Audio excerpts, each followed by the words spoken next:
A Venezuela acusa os Estados Unidos de tentarem tomar as reservas de petróleo do país pelo uso da força militar. A denúncia foi apresentada pela vice-presidente do regime venezuelano, Delcy Rodrigues, durante uma reunião virtual da Organização dos Países Exportadores de Petróleo, a OPEP. Delcy leu uma carta do ditador venezuelano Nicolás Maduro, que foi enviada para o secretário-geral da organização. Neste documento que foi lido na reunião, a Venezuela pontua que Donald Trump, presidente dos Estados Unidos, vem executando uma campanha de assédio e até de ameaças contra a Venezuela desde o mês de agosto deste ano. Maduro diz que o mundo inteiro conhece muito bem as consequências de intervenções militares americanas em países petroleiros. O ditador afirma ainda que as ações dos Estados Unidos colocam em grave perigo a estabilidade da produção venezuelana e também do mercado internacional de petróleo.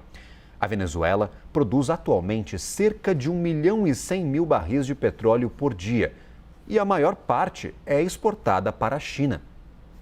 Maduro já declarou que o país vai se manter firme na defesa dos seus recursos energéticos e também que vai manter a sua soberania. A Venezuela está entre as 20 maiores produtoras de petróleo do mundo, em baixas posições é verdade, mas ela tem a maior reserva conhecida do planeta. Apesar da baixa produção, da estrutura sucateada, há muito petróleo reservado na Venezuela, por isso que Maduro faz esses apontamentos, tentando se proteger da ofensiva norte-americana.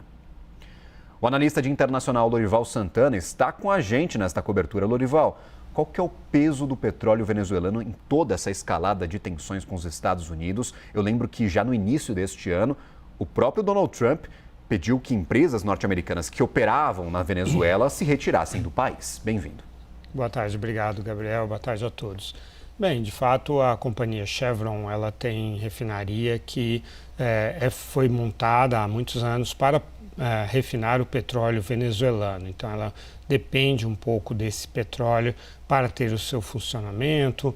Existe uma rede de postos de gasolina chamada Citgo, que está associada à PDVSA. Existe sim interesse de exploração de petróleo venezuelano por parte de empresas americanas que recebem às vezes um waiver, uma licença provisória para fazer essa exploração, tendo em vista que a Venezuela, o petróleo venezuelano está sob sanções dos Estados Unidos e da União Europeia. Mas essa certamente não é a principal razão. A principal razão é a posição geográfica da Venezuela e a atuação política, ideológica e geopolítica do regime venezuelano, que é ligado à China e à Rússia, ao Irã. Esses são os seus principais aliados, sendo que a Venezuela está muito perto dos Estados Unidos, é um território muito grande e, além disso, ajuda a Cuba, a ilha de Cuba, outro regime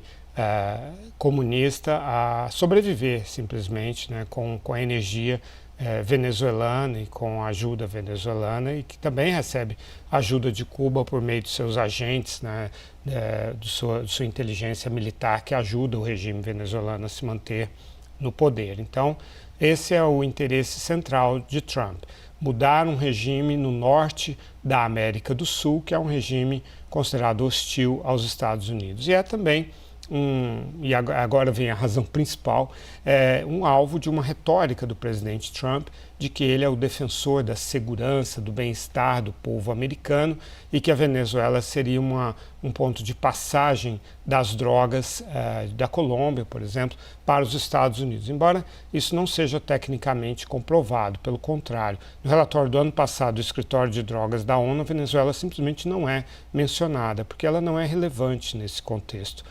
Calcula-se que apenas 5% da cocaína colombiana passa pela Venezuela antes de chegar aos Estados Unidos. Então é mais uma questão retórica, né? Os Estados Unidos encontram na Venezuela, ou o governo Trump, uma forma também de atender ao eleitorado da Flórida, que é um eleitorado muito importante, né? Um dos maiores, o terceiro maior eleitorado dos Estados Unidos.